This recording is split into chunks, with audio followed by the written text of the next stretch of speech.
नमस्कार।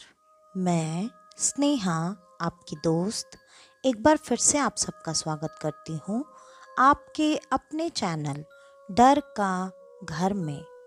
आज जो कहानी मैं आप सबके लिए लेकर आई हूँ, ये एक ऐसी कहानी है जिस कहानी से हमें ये भी पता चलता है कि कई बार लोगों के साथ कनेक्शन जुड़ने के लिए आमने सामने मिलना, बातें करना, ये हर बार ज़रूरी नहीं होता। लेकिन हमेशा की तरह आज की कहानी की तरफ आगे बढ़ने से पहले मैं मेरे सारे दोस्तों को धन्यवाद देना चाहती हूँ। उन खास दोस्तों को जिनके वजह से आज मैं इस जगह पर हूँ, जिनके प्यार और जिनके सपोर्ट की वजह से। आप सारे दोस्तों के प्यार और सपोर्ट के लिए बहुत बहुत धन्यवाद।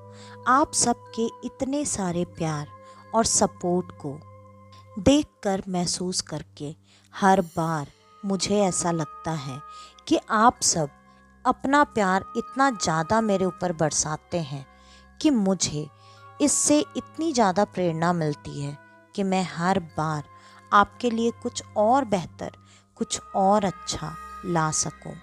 उनमें से कुछ खास दोस्तों के नाम हैं नवीन शर्मा जी, रूबी जी जो कि हैं यूरोप से, नवीन शर्मा जी जो कि हैं पंजाब पटियाला से, अमित जी, उसके अलावा चिन्मय त्रिपाठी जी, और भी सारे मेरे खास दोस्त ही हैं। लेकिन उनमें से बहुत सारे खास दोस्तों के नाम मैं नहीं जानती। और जैसा कि मैं हर बार कहती हूँ कि आप सब प्लीज़ अपना नाम और अपना जगह मुझे ज़रूर बताया करें, ताकि मुझे पता चले कि मेरे दोस्त मुझे कहाँ कहाँ से और किस जगह से अपना इतना सारा प्यार और सपोर्ट भेज रहे हैं। तो चलिए बढ़ते हैं अब आज की कहानी की तरफ। आज की कहानी है प्रमोद की। प्रमोद जो कि एक बहुत ही आम इंसान था, जिसकी ज़िंदगी में सब कुछ बहुत सामान्य चल रहा था, तब तक जब तक कि उसकी मुलाकात किसी ऐसे से नहीं हुई थी जो कि उसकी ज़िंदगी बदल दे। प्रमोद की ज़िंदगी में सब कुछ था, पैसा, प्यार, परिवार, सपोर्ट, सब कुछ। प्रमोद छोटी मोटी डॉक्यूमेंट्री मूवीज़ भी बनाया करता था, जिसके सिलसिले में प्रमोद अक्सर हमेशा नई नई जगहों पर आना जाना, वहाँ के बारे में ज़्यादा से ज़्यादा पता लगाना और उसको छोटी मूवीज़ के तौर पर लोगों को बताना, जिससे लोगों में वो कई बार जानकारी, जागरूकता और भी बहुत सारी चीज़ें फैलाया करता था। प्रमोद एक बहुत अच्छा इंसान था, वो दिल से बहुत ही अच्छा था। प्रमोद हमेशा हर किसी की तकलीफ़ को अपनी तकलीफ़ सुनकर समझा करता था और उससे जितना हो सके उनकी मदद करना, उनके प्रॉब्लम्स को दूर करने में उनका साथ देना, ये वो हमेशा किया करता था।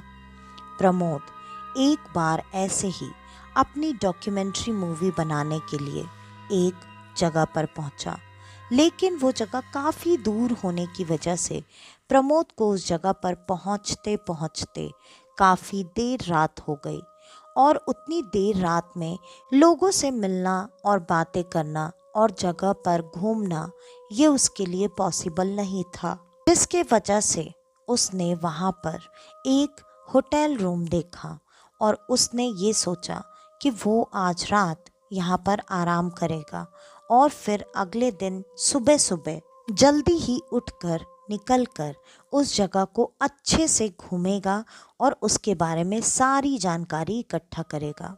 प्रमोद ने वहाँ जाकर पता किया, उस होटल रूम में सिर्फ एक ही कमरा खाली था।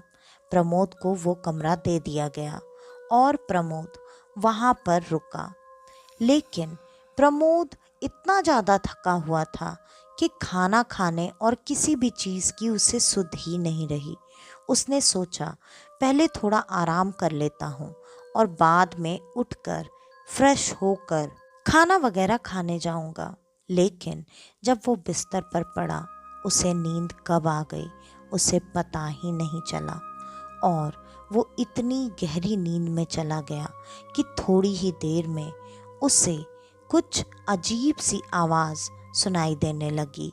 वो आवाज़ उसे बार बार लगातार सुनाई दे रही थी, लेकिन उसने इस चीज़ पर ध्यान नहीं दिया क्योंकि वो इतनी गहरी नींद में था कि उसे आंखें खोलकर कुछ भी देखने का मन नहीं कर रहा था। लेकिन धीरे धीरे वो आवाज़ बढ़ती जा रही थी और उस आवाज़ की वजह से अब उसकी नींद खराब होने लगी थी। प्रमोद ने आंखें खोलकर देखा, तब उसे दिखाई दिया उसके कमरे में जो कि एक एक चीज़ जगह पर रखी हुई थी वो अब पूरी तरह से तहस नहस हो चुकी थी। कुछ चीज़ें इधर उधर बिखरी पड़ी थीं, कुछ ज़मीन पर, कुछ टेबल पर। ऐसा लग रहा था जैसे किसी ने हाथ लगा लगा कर उन चीज़ों को बिखेरा या फैलाया है। प्रमोद को ये चीज़ काफ़ी अजीब लगी। उसने कमरे में चारों तरफ नज़र डाली और कमरे में ढूंढने की कोशिश करने लगा कि कहीं वो दरवाज़ा खुला छोड़कर तो नहीं सो गया था या फिर कोई और पहले से कमरे में अंदर तो नहीं था जिसने ऐसी चीज़ें की हो। लेकिन प्रमोद ने सारी जगह अच्छे से देख ली। दरवाज़ा भी ढंग से बंद था, लेकिन कमरे के अंदर कोई नहीं था। तो ये चीज़ें किसी ने कैसे बिखेर दी? फिर प्रमोद को ऐसा लगा हो सकता है खिड़की खुली है, हवा बहुत तेज आने की वजह से ऐसा हो गया होगा। अब प्रमोद ने देखा तो काफ़ी रात हो चुकी थी। रात के लगभग 1:30 बज रहे थे। अब इस वक्त खाना मिलना तो मुश्किल ही था क्योंकि उसे पहले ही रिसेप्शन पे बता दिया गया था कि खाना ज़्यादा से ज़्यादा 10:30 बजे तक ही मिलने वाला है और वहाँ आस-पास भी ऐसी कोई जगह नहीं थी जहाँ जाकर प्रमोद खाने का इंतज़ाम कर सके। प्रमोद को ये समझ में आ चुका था कि खाना मिलना तो आज मुश्किल ही नहीं, अब नामुमकिन है। उसने अपने बैग में तलाशा, उसे कुछ चीज़ें मिल गईं, जैसे 2 एप्पल और 1 पैकेट बिस्किट। उसने 1 एप्पल खाया और वो 1 पैकेट बिस्किट खाकर वो वापस से सोने लगा। थोड़ी ही देर में उसे वापस से वैसे ही गहरी नींद आ गई। नींद आने के बाद थोड़ी ही देर में, मुश्किल से 20 मिनट बाद ही उसे कमरे में फिर से वही आवाज़ें आने लगी। लेकिन इस बार तो उसने सोने से पहले खिड़की बिल्कुल अच्छी तरह से बंद की थी। फिर ये आवाज़ें वापस से कैसे आ रही थीं? प्रमोद को कुछ भी समझ में नहीं आ रहा था। लेकिन इस बार प्रमोद अपनी नींद खराब बिल्कुल नहीं करना चाहता था क्योंकि उसे जल्दी उठकर अपने डॉक्यूमेंट्री के काम को करना था। प्रमोद ने वैसे ही ज़बरदस्ती सोने की कोशिश करना शुरू किया और थोड़ी ही देर में वो आवाज़ें बंद हो चुकी थीं। प्रमोद को फिर से अच्छी नींद आ गई और थोड़ी ही देर में उसने कुछ देखना शुरू किया, ऐसे जैसे कि प्रमोद वहीं उसी जगह पर खड़ा हो।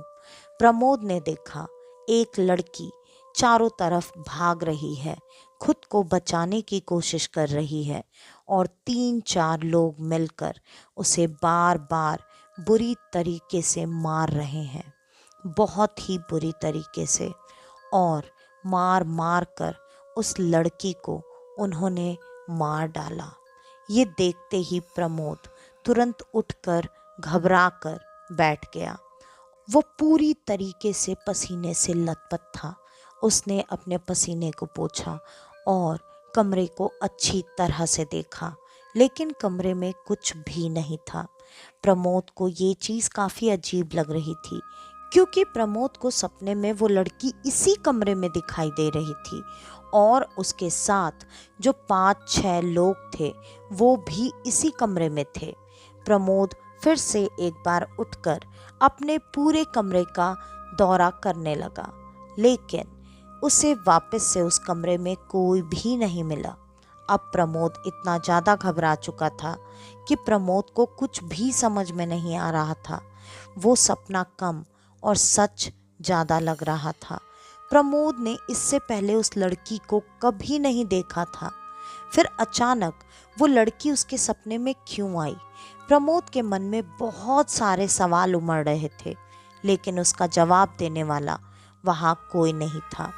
प्रमोद ने जैसे तैसे वो रात बिता दी और फिर प्रमोद अगले दिन वहाँ से जल्दी ही उठकर अपने प्लानिंग के अकॉर्डिंग निकल रहा था। तभी उसने होटल के एक स्टाफ से सारी बातें बताकर जानने की कोशिश की कि क्या यहाँ पर इस रूम में किसी लड़की का मर्डर हुआ है। लेकिन उस स्टाफ ने इस बात को सुनते ही कुछ अजीब तरीके से रिएक्ट किया और फिर पूरी बात को टालते हुए वो वहाँ से चला गया, कुछ काम का बहाना बनाकर। प्रमोद को ये चीज़ काफ़ी अजीब लगी, लेकिन जब सामने से कोई उसे ये बात बता ही नहीं रहा तो वो ये बात पता कैसे कर सकता था। प्रमोद ने अब इन बातों से अपना ध्यान हटाकर अपने डॉक्यूमेंट्री के काम को पूरा किया। गांव में भी उसने इस बारे में जानने की बहुत कोशिश की कि क्या यहाँ पर किसी लड़की का मर्डर हुआ है, लेकिन किसी को कुछ बातें पता नहीं थी और ऐसा लग रहा था जिन लोगों को ये बातें पता हैं वो शायद इस बारे में कोई जिक्र नहीं करना चाहते हैं। तब उसने पूरी तरह से अपने डॉक्यूमेंट्री पे फोकस किया और वो अपना काम ख़त्म करके दोपहर तक ही वहाँ से निकलकर अपने घर आ गया। घर पर आने के बाद उसने ये बात अपनी गर्लफ्रेंड, अपनी होने वाली बीवी से बताई। उसने इस बात को बहुत लाइटली लिया। उसने कहा, अरे होता है, कई बार हम सपने में ऐसी चीज़ें देखते हैं जिसका हमारे लाइफ से कोई कनेक्शन नहीं होता है। तुम इतना क्यों परेशान हो रहे हो? ऐसा कुछ भी नहीं है, सब कुछ नॉर्मल है, भूल जाओ। प्रमोद को भी अपनी गर्लफ्रेंड की बातें सही लगी। उसने भी यही सोचा, हाँ ऐसा सच में होता है। कई बार हमें ऐसी चीज़ें सपने में दिखती हैं जिसका हमारे ज़िंदगी से कोई लेना देना नहीं होता है। और प्रमोद ने इस बात को टाल दिया। अब प्रमोद अपने रोज़ के कामों में लग चुका था। धीरे धीरे दिन बीतते गए और फिर ये दिन बीतते बीतते एक पूरा महीना बीत चुका था। आज प्रमोद वापस से अपने कमरे में अपने दिन के काम को ख़त्म करके आराम कर रहा था और थोड़ी ही देर में उसे नींद भी आ गई। और जब उसे नींद आई तब आज एक महीने बाद प्रमोद ने फिर से वही सपना, वही कमरा, वही लड़की और वही 6 लोग दोबारा से देखे। आज ठीक वही तारीख थी जिस तारीख को प्रमोद पिछले महीने होटल के उस रूम में था और उसने पहली बार ये सपना देखा था। थोड़ी ही देर में प्रमोद ने जब पूरा सपना देख लिया तब वो छटपटाकर नींद से एक बार फिर से उठकर बैठ गया। प्रमोद पूरी तरीके से पसीने से लथपथ था और प्रमोद ये बात बिल्कुल नहीं समझ पा रहा था कि आज इतने दिनों बाद प्रमोद को वापस से वो सपना क्यों आया।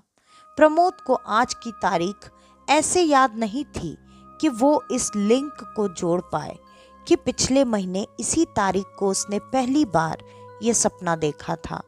लेकिन अगले दिन जब प्रमोद उठा और उसे तारीख याद आई तब प्रमोद के ध्यान में आया कि पिछले महीने इस तारीख को मैं वहाँ था और तब प्रमोद को ये बातें थोड़ी जुड़ी हुई सी लगने लगी कि पिछले महीने मैंने इसी तारीख को ये सपना भी देखा था पहली बार और आज उसी तारीख को ये सपना मुझे फिर से आ रहा है। प्रमोद इस चीज़ से अब काफ़ी परेशान था, लेकिन प्रमोद कर भी क्या सकता था। वो चुपचाप अपने काम पर चला गया और शाम को वापस से आने के बाद उसने अपनी गर्लफ्रेंड को ये बात फिर से बताई। गर्लफ्रेंड ने यही कहा, अरे होता है, इतना परेशान मत हो। लेकिन प्रमोद इस बार अपनी गर्लफ्रेंड के दलीलों से बिल्कुल भी सैटिस्फाइड नहीं था। उसने ये बात किसी और से डिस्कस करने का तय किया। तब प्रमोद ने ये बात आज फाइनली अपनी मम्मा को बताई, अपनी माँ को। और प्रमोद की माँ ने जब ये बात सुनी तब उन्होंने कहा, बेटा ऐसा बिल्कुल नहीं होता। कोई सपना अगर एक बार आपको आ रहा है तो हो सकता है वो बेवजह हो, लेकिन वही सेम सपना, वही सेम जगह, वही सेम लड़की अगर आपको दोबारा दिखाई दे रहा है तो इसका कोई ना कोई लॉजिक, कोई ना कोई रीज़न ज़रूर है। तब प्रमोद को ये बात अब सही लग रही थी। प्रमोद ने तुरंत अपनी माँ से पूछा, तो माँ, हम इस चीज़ को जानने के लिए क्या कर सकते हैं? मैं तो सिर्फ सपने में ही ये चीज़ें देखता हूँ। मुझे तो ना उस लड़की का नाम पता है, ना ही उसका एड्रेस जानता हूँ। मैं उसके बारे में कुछ नहीं जानता। मैं पता करूँ भी तो कैसे? पिछले महीने जब मैं वहाँ गया था तब मैंने उस लड़की के बारे में सबको पूछने और बताने की बहुत कोशिश की, लेकिन कुछ लोगों ने तो ऐसे रिएक्ट किया जैसे मैं कुछ भी बोल रहा हूँ, और कुछ लोग जिनको मुझे ऐसा लगा कि वो कुछ जानते हैं, उन्होंने इन बातों को पूरी तरह से टाल दिया। उसकी माँ ने कहा, बेटा तुम बिल्कुल परेशान मत हो, हम कोशिश करेंगे कि हम इस बारे में पता लगा सकें। और उसकी माँ ने इस बारे में अपनी 2-3 सहेलियों से डिस्कस किया, और उनसे डिस्कशंस करने के बाद उन्हें ये बात पता चली कि उनकी खुद की एक ऐसी जानने वाली हैं जो कि इस बारे में उनकी कुछ मदद कर सकती हैं। तब उसकी माँ ने ये बात पूछी कि हम उनसे मिलने कब जा सकते हैं। प्रमोद की माँ को उनकी सहेली ने ये बात बताई कि इस हफ्ते तो वो इस शहर में नहीं है, अगले हफ्ते तुम प्रमोद को कहो वो अपने ऑफिस से छुट्टी ले ले और हम तीनों साथ में उनसे मिलने के लिए जाएंगे। मैं बात करके अगले हफ्ते का अपॉइंटमेंट अभी ही बुक कर लेती हूँ। प्रमोद की माँ ने इस बात के लिए उनको थैंक्स कहा और वो घर जाकर प्रमोद को सारी बातें बताती हैं। प्रमोद भी अब कहीं ना कहीं इस चीज़ से थोड़ा खुश था कि शायद इस बार उसे इस बारे में सारी बातें पता चल जाएं। लगभग इन सारी चीज़ों में आधा महीना बीत चुका था और अभी भी 1 हफ्ते बाद प्रमोद को वहाँ जाना था। अब प्रमोद बहुत बेसब्री से उस दिन का इंतज़ार कर रहा था, लेकिन किसी वजह से अगले हफ्ते की वो अपॉइंटमेंट भी टल गई और देखते ही देखते फिर से एक बार एक पूरा महीना बीत गया। वही सेम तारीख आ चुकी थी। आज प्रमोद को सोने में डर लग रहा था। प्रमोद ने अपनी माँ के कमरे में जाकर उन्हें सारी बातें बताईं और उन्होंने कहा, बेटा तू बिल्कुल चिंता मत कर, आज मैं तेरे साथ सोऊंगी। और फिर प्रमोद की माँ ने जो भी चीज़ें वो जानती थीं वो घरेलू नुस्खे अपनाए और वो प्रमोद के साथ उसके कमरे में सो गईं।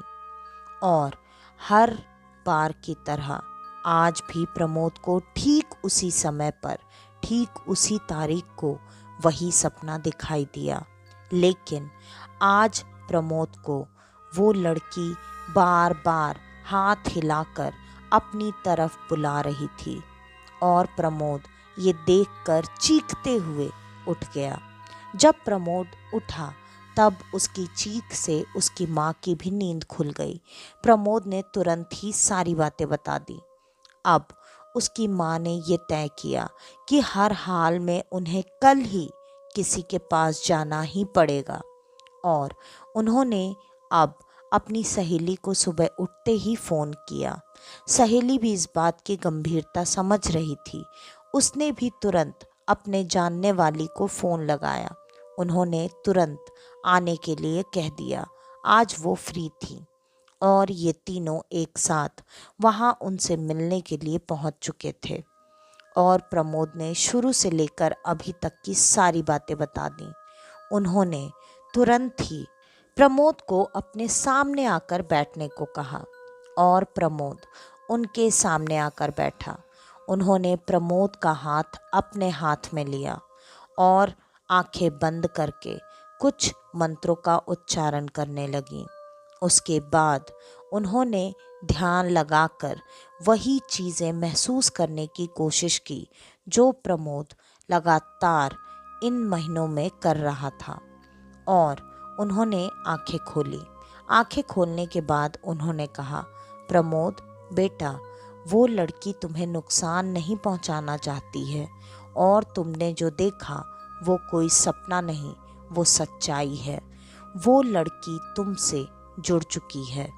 ये बात सुनते ही सब लोग उनकी तरफ गौर से देखने लगे और प्रमोद ने तुरंत सवाल किया, जुड़ चुकी है मुझसे? मगर कैसे, क्यों? इस पर उन्होंने प्रमोद के सवाल का जवाब दिया। उस लड़की की मौत उसी तारीख को, उसी दिन, उसी होटल रूम में हुई थी और लगभग 8 साल बाद सेम वही दिन, वही तारीख और वही समय उस कमरे में आने वाले तुम वो पहले इंसान थे जिसका डेट ऑफ बर्थ भी उस लड़की से मैच करता है, जिसके वजह से वो लड़की, जो कि आज तक अपने मौत के बारे में किसी को ना तो बता पाई और ना ही खुद के लिए इंसाफ पा पाई, वो तुम्हें एक आसान माध्यम बनाकर तुमसे सपने के माध्यम से जुड़ी। और फिर तुमसे सबसे बड़ी गलती ये हो गई कि तुम वहाँ उस होटल रूम में सब कुछ देखने के बाद भी पूरी रात रुके रहे और वो लड़की इस तरह से तुमसे कनेक्ट हो गई। उसके बाद वो हर महीने की उसी तारीख को तुमको वही सपना बार बार सिर्फ इसलिए दिखाती है ताकि तुम उसकी बात को समझ पाओ। और जैसा कि तुम बता रहे थे कि अभी पिछली रात तुमने देखा वो लड़की इशारे करके तुम्हें अपने पास बुला रही थी। वो तुम्हें अपने पास नहीं बुला रही थी, वो उस वक्त भी तुमसे मदद मांग रही थी। वो तुम्हें कहीं ले जाकर कुछ दिखाना चाहती है।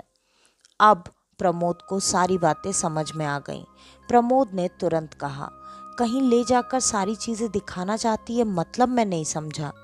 इस पर उन्होंने कहा, वो ये दिखाना चाहती है कि उसकी लाश, उसकी डेड बॉडी कहाँ पर है।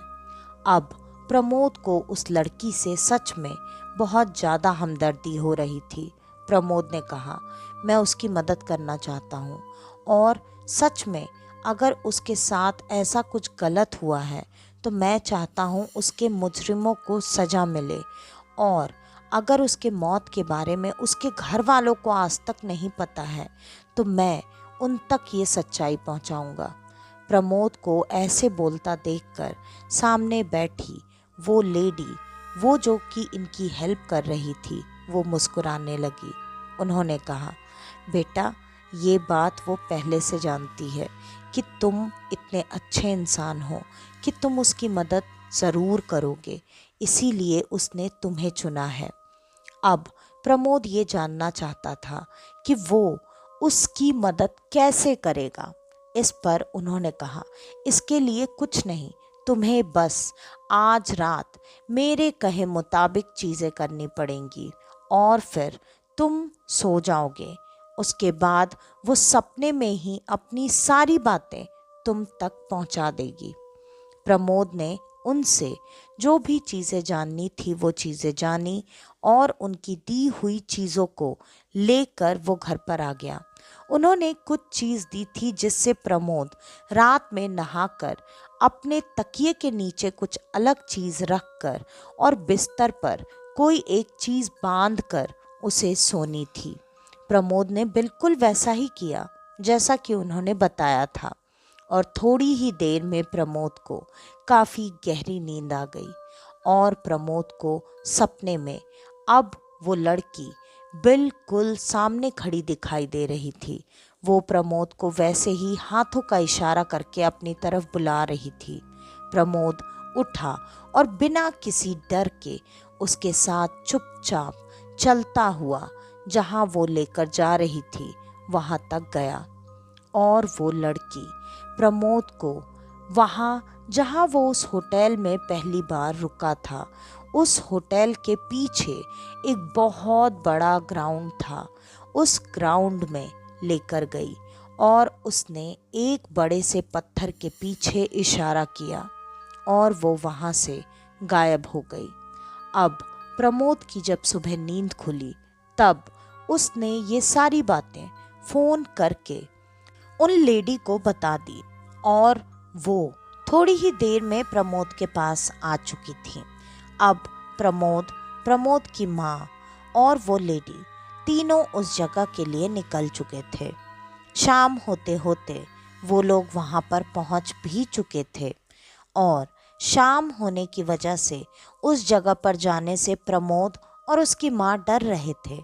लेकिन उन लेडी ने कहा, आपको डरने की कोई भी ज़रूरत नहीं है, मैं हूँ आपके साथ, आप चलिए। और फिर उन्होंने गांव में से 2-3 लोगों को बुलाया और वहीं उस लड़की के दिखाए गए उस पत्थर वाली जगह के पीछे खुदाई करना शुरू किया। जब उन लोगों ने वहाँ पर खुदाई की तो वहाँ पर लड़की के कपड़े कंकाल में लिपटे हुए मिल गए और वो कपड़े बिल्कुल वही थे जिस कपड़े में वो लड़की सपने में प्रमोद को दिखाई दिया करती थी।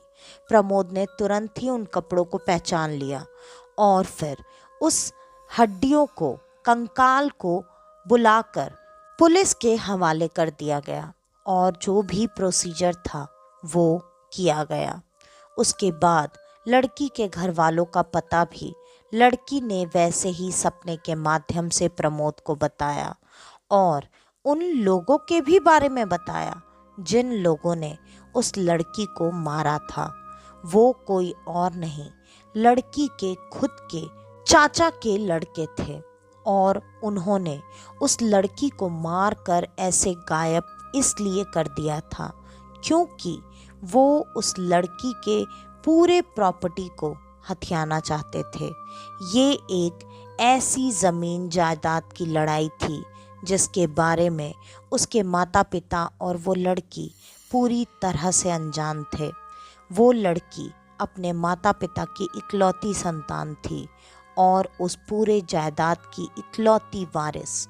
इस वजह से उसके चचेरे 6 भाइयों ने ये सोचा कि अगर वो उसे मार कर गायब कर देंगे तो आखिरकार वो सारी प्रॉपर्टी उसे ही मिल जाएगी, क्योंकि उस वक्त पर उस लड़की के शादी की बातें चल रही थी और सबको ये बात पता थी शादी होने के बाद वो पूरी प्रॉपर्टी उसके पति और बाद में होने वाले बच्चों की हो जाएगी। इस वजह से उन लोगों ने जलन और ईर्ष्या में उस लड़की को इस तरीके से गायब करके मार दिया। ये बात जब लड़की के परिवार वालों को पता चली, क्योंकि वो बेचारे माता पिता तो आज तक अपनी बेटी के आने का इंतज़ार ही कर रहे थे। उन्हें ये उम्मीद थी कि उनकी बेटी आज नहीं तो कल ज़रूर आ जाएगी। लेकिन प्रमोद और पुलिस वालों की बातों से उनकी ये आखिरी उम्मीद भी खत्म हो गई और उनके ऊपर एक ऐसा पहाड़ टूट पड़ा जो कि उनके बुढ़ापे की मार से ज़्यादा बड़ा था। वो दोनों जब इस बात को सुन चुके थे तब उन दोनों की हालत ऐसी हो चुकी थी कि अब वो क्या करेंगे। लेकिन उनको ज़्यादा बड़ा झटका तो तब लगा जब उन्हें ये पता चला कि उनके खुद के सगे भाई के बेटों ने ही उनकी बेटी को मार दिया है। तब वो और ज़्यादा टूट चुके थे। उन्होंने रो रो कर उनको यही कहा कि अगर तुम्हें सच में पैसे और प्रॉपर्टी ही चाहिए थी तो तुम एक बार कह देते, हम सब तुम्हारे नाम करके यहाँ से चले जाते। लेकिन तुमने हमारे इकलौती बेटी, हमारे इकलौते बुढ़ापे के सहारे को ही हमसे छीन लिया। और फिर वो दोनों वहीं फूट फूट कर रोने लगे। पुलिस ने जो भी वाजिब कार्रवाई करनी थी वो चीज़ें की, लेकिन उन दोनों के खिलाफ कुछ भी पुख्ता सबूत ना होने की वजह से इस कार्रवाई का आगे क्या हुआ ये प्रमोद को कभी पता नहीं चला।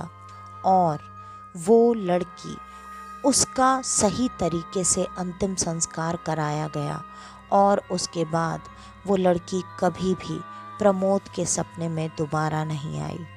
तो आज की ये कहानी यहीं पर ख़त्म होती है। आपको हमारी आज की ये कहानी कैसी लगी हमें कमेंट करके ज़रूर बताइएगा। और अगर आपको हमारी ये कहानियाँ पसंद आती हैं तो ज़्यादा से ज़्यादा हमारी इन कहानियों को शेयर करें। और अगर आपके पास आपकी ऐसी कोई कहानी है तो डिस्क्रिप्शन में दिए गए ईमेल आईडी या इंस्टा आईडी पर आप हमें आपकी वो कहानी भेज सकते हैं। तो आज के लिए बस इतना ही। मैं स्नेहा, आपकी दोस्त, आज के लिए लेती हूँ अलविदा। वापस से आपसे मिलने आऊँगी और आप सबको लेकर जाऊँगी कुछ जाने अनजाने किस्से कहानियों के सफ़र पर, आपका अपना डर का घर में। तो तब तक के लिए नमस्कार।